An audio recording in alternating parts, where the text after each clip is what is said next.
people couldn't buy food, medicine, or even a cup of coffee without scanning their wrist tattoo.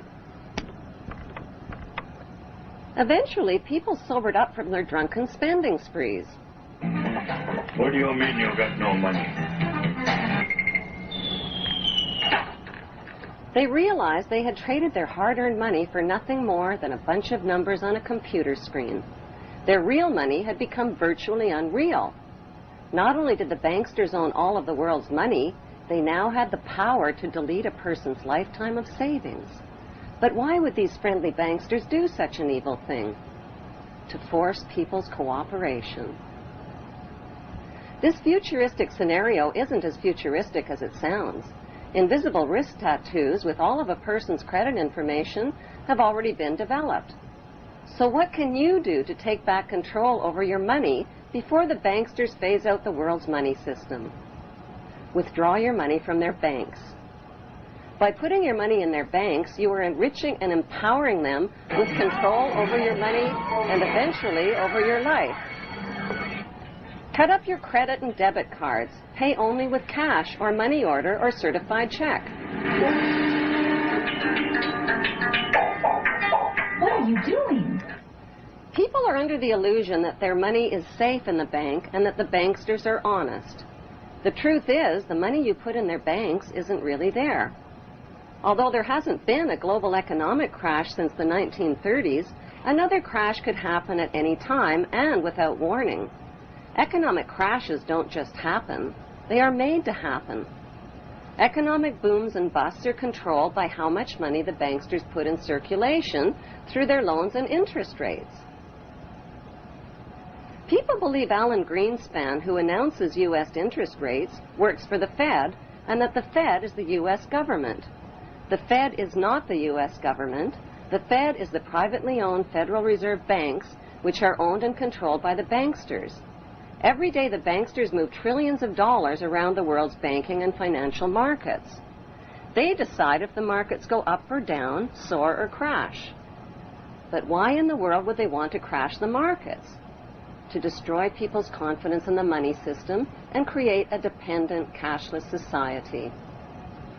According to the Zionist plan written by Adam Weishaupt and Albert Pike, the ruling families will bankrupt the middle class and repossess their private property. They will reinstate the military draft and continue disarming nations until there's no one left to disarm. They will make it illegal to possess a firearm or any other weapon that could be used to resist them. When the crash does come, they'll blame it on the phony war on terror, which they control and finance on both sides. So what else can you do to take back control over your own money?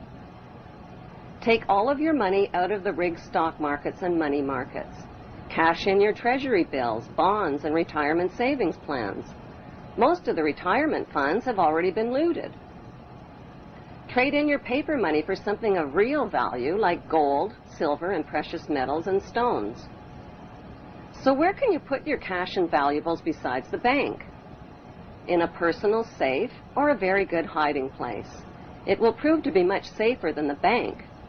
It's not the neighborhood thieves you have to worry about, it's the global thieves.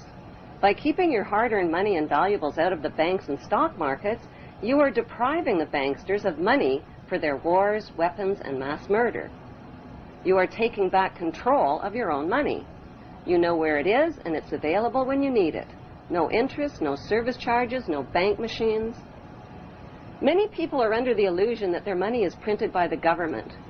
Money is not printed by the government. It is printed privately by the banksters, who stamp it with their Masonic symbolism.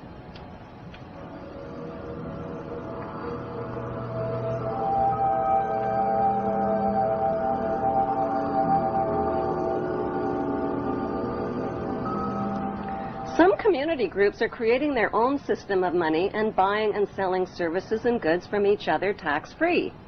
Monopoly money works great. So do IOUs and the barter system. When the crash does come, the markets and all of the banks will be closed for business.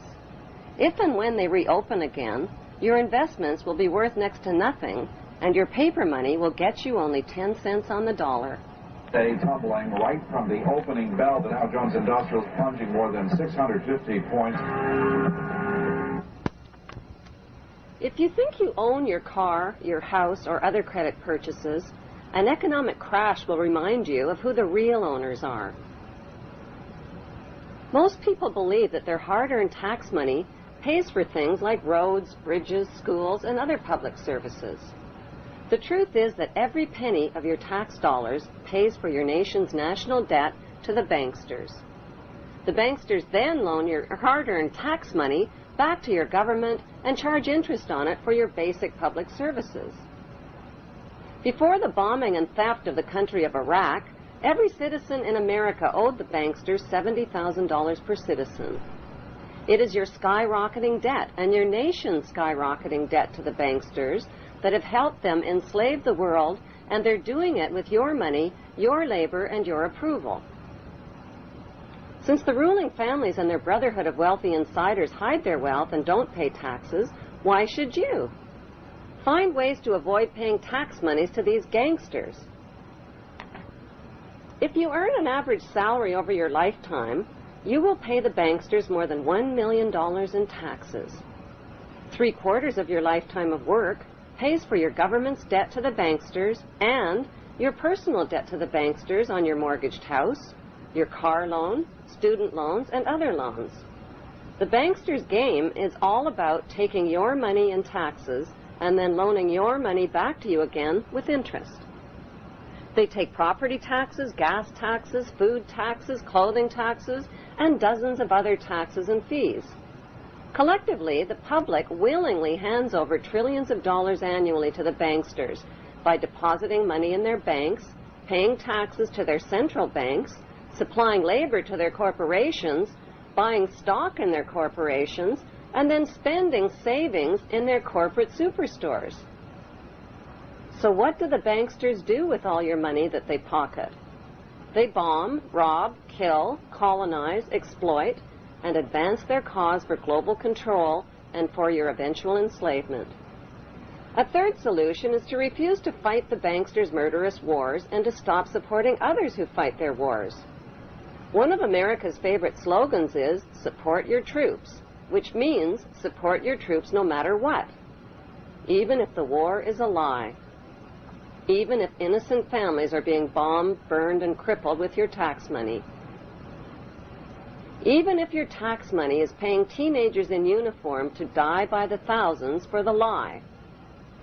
The majority of recruited soldiers are naive, duped, unemployed teenagers who are romanced into believing they are heroes fighting for freedom.